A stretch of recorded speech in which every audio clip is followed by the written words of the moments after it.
இந்த ஸ்ரீ ஸ்ரீ வியாசராஜர் மடத்துல ராகவேந்திரர் உடைய பிருந்தாவனம், அதுவும் மிருத்திகா பிருந்தாவனம் இருக்கிறது எல்லாருக்கும் தெரியும்.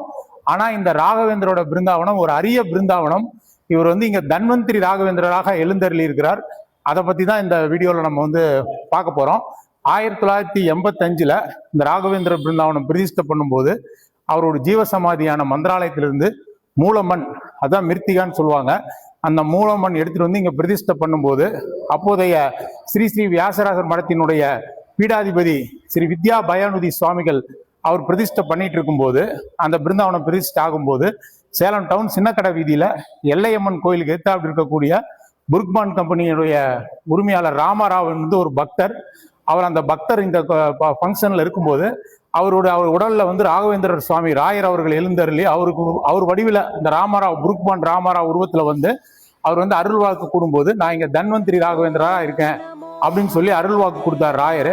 அதை கேட்ட ஸ்ரீ வித்யா பயோநிதி பீடாதிபதிகள் அவர்களும் சேலத்தில் இருக்கக்கூடிய ஸ்ரீ ஸ்ரீ வியாசராஜர் மடம், சேலத்தில் இருக்கக்கூடிய ராகவேந்திரர் பிருந்தாவனம் மிருத்திகா பிருந்தாவனம், அத்துடன் அது ராகவேந்திரர் தன்வந்திரி ராகவேந்திரர் அம்சமாக தன்னை நாடி வேண்டுபவர்களுக்கு இருக்கக்கூடிய நோய்களை தீர்க்கக்கூடிய ராகவேந்திரராக இருப்பார்னு சொல்லி பீடாதிபதி சாமிகள் அறிவித்து விட்டு சென்றார். அதுல இருந்து இது தன்வந்திரி ராகவேந்திரராக ஒரு அரிய பிருந்தாவனமாக, எத்தனையோ பிருந்தாவனங்கள் நாடெங்கும் இருந்தாலும் சேலத்தின் ஒரு மந்திராலயமாக இருக்கக்கூடிய இந்த ஸ்ரீ வியாசராஜ மடத்தில் இருக்கக்கூடிய ராகவேந்திரருடைய பிருந்தாவனம் ஒரு தன்வந்திரி பிருந்தாவனம்.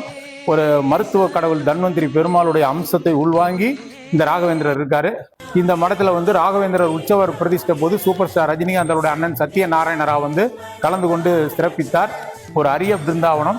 ஸோ இந்த உடல்நிலை பாதிப்பு, கல்யாணமாகாதவங்க, குழந்தை இல்லாத எந்த குறைகள் இருந்தாலும் இந்த பிருந்தாவனத்தில் விளக்கேற்றி வழிபடும் போது இங்க இருக்கக்கூடிய அர்ச்சகர்கள் எல்லாரும் நல்ல ஒரு அன்போடு கனிவோடு பக்தர்களை வரவேற்று உபசரித்து அவர்களுக்காக நல்ல ஒரு பூஜை புனஸ்காரங்கள் செய்யக்கூடிய அர்ச்சகர்கள், நல்ல நிர்வாகம்.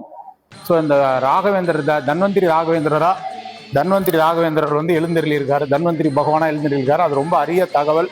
இந்த தன்வந்திரி ராகவேந்திரர் வியாழக்கிழமைகள் மற்ற எல்லா நாளும் தரிசித்து எல்லாரும் நோயற்ற பெருவாழ்வு வாழ பிரார்த்திக்கிறேன். ஹரி சர்வோத்தமா, வாயு ஜீவோத்தமா என்று கமெண்ட் செய்து நமது சேனலை ஒரு சப்ஸ்கிரைப் செய்து கொள்ளுங்கள்.